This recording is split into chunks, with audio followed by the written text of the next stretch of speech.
तो हेलो दोस्तों, अब तक हमने देखा कि सिल्की नाम की मोस्टर उन पर हमला कर देती है और फिर वो मोमो ओकारुन और आयरा को खा जाती है, जिससे बचने के लिए मोमो उसे अंदर से जलाने लगती है। फिर ये तीनों उसके अंदर से बाहर निकल जाते हैं। उसके बाद हम देखते हैं कि सिल्की के मुंह से आग निकल रही होती है और वो कहती है, तुमने आयरा को मेरे से छीन लिया है तो अब मैं तुम्हें नहीं छोड़ूंगी। उसके बाद हम ओकारुन को देखते हैं जो आयरा को बचाने के लिए भाग रहा होता है, लेकिन उसके रास्ते में बहुत सारे ऑब्जेक्ट आ रहे थे जिसकी वजह से उसकी स्पीड स्लो हो रही थी। अभी सिल्की उनके सामने आ जाती है और मोमो को लात मारकर साइड में कर देती है। देन वो ओकारुन को मारकर दीवार में घुसा देती है। और अब देखकर ऐसा लग रहा था कि आयरा का बचना नामुमकिन है। आयरा अब हमारे बीच में कोई भी नहीं है, तो अब मैं तुम्हें यहाँ से ले जा सकती हूँ। फिर सिल्की आयरा के पास आने लगती है, तभी वो किसी वजह से आगे बढ़ नहीं पाती। फिर हम देखते हैं कि उसके बाल वहाँ के रोड्स और बाकी ऑब्जेक्ट में उलझ गए हैं और ये काम होता है मोमो और ओकारुन का। फिर सिल्की अपने बालों को निकालने की कोशिश करती है, तभी मोमो के पैर को पकड़ लेती है और बोलती है, ओकारुन जल्दी से ट्रांसफॉर्म होकर इसके ऊपर हमला करो। क्या हमला? मुझे तो हमला करना आता ही नहीं है। वो तो उस टाइम पहलवान के साथ लड़ते समय मैं बहुत ज्यादा घबराया हुआ था, इसलिए पता नहीं मैंने कैसे उस पर मार दिया। और ऐसा ही सेम बाउंड स्पीड के साथ लड़ते समय हुआ था। मोमो कहती है, वो सब मुझे नहीं पता, तू बस जाकर उसे एक जोरदार किक मार, कंफू कराटे में जैसा होता है वैसा।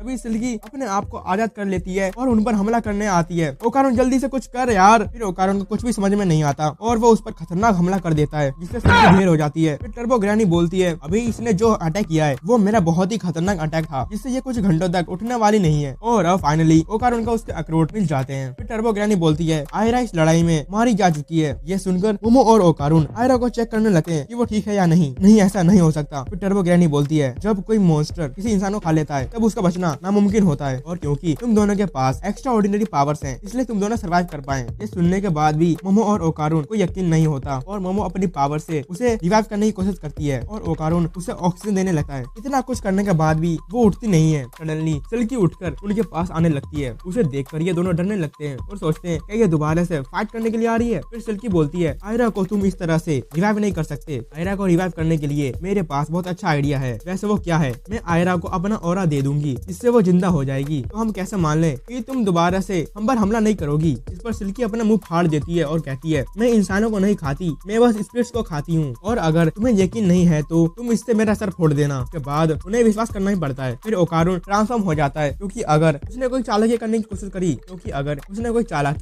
कोशिश करी तो मैं उसे खत्म कर दूंगा। फिर सिल्की कहती है, मोमो तुम मेरे ऑरा को आयरा के ऑरा के साथ चेंज कर दो। फिर मोमो वैसा ही करती है और ओकारुन उस पर नजर बनाए हुआ था। फिर मोमो सिल्की के ऑरा को पकड़ लेती है और तब हमें उसका पास्ट दिखता है, जिसमें वो जॉब से अपने घर लौट रही थी। सडनली एक बच्ची आकर उसे पकड़ लेती है और किसी को भी पता नहीं होता कि वो बच्ची किसकी है। तब सिल्की उसे अपने घर लेकर आ जाती है और उसके साथ टाइम स्पेंड करने लगती है। और ऐसे ही कुछ दिन निकल जाते हैं। फिर एक दिन कुछ गुंडे सिल्की के घर में घुस जाते हैं और उसे बुरी तरह पीटने लगते हैं और उस घर के सारे पैसे निकाल लेते हैं और उस बच्ची को भी अपने साथ ले जाते हैं। इसके बाद वो उठती है और बच्चे को ढूंढने लगती है, लेकिन वो उसे नहीं मिलती। इससे डिसअपॉइंट होकर वो बिल्डिंग के ऊपर चढ़ जाती है और डांस करते हुए वहाँ से कूद जाती है और इसी तरह सिल्की एक मॉन्स्टर बन जाती है। और फिर वो बच्चे को ढूंढ रही थी, तभी उसके पास आयरा आती है और उसे माँ कहकर पुकारती है। तभी उसके डैड आकर उसे वहाँ से ले जाते हैं और आयरा को देखकर सिल्की को ऐसा लगता है कि वही उसकी बच्ची है जिसे वो ढूंढ रही थी। सिल्की का ऐसा पास देखकर मोमो रोने लगती है और जब ओकारुन मोमो को रोता हुआ देखता है तब उसे ऐसा लगता है कि सिल्की ने उसके साथ कुछ गलत किया है। ये सोचकर ओकारुन सिल्की पर हमला करना चाहता है, लेकिन मोमो उसे रोक देती है और फिर हम देखते हैं कि आयरा को होश आ गया है। इसके बाद सिल्की डिस्ट्रॉय होने लगती है, क्योंकि उसने अपना सारा ऑरा आयरा को दे दिया होता है। आयरा मुझे माफ कर देना मेरी बच्ची, अब मैं तुम्हारे साथ नहीं रह सकती,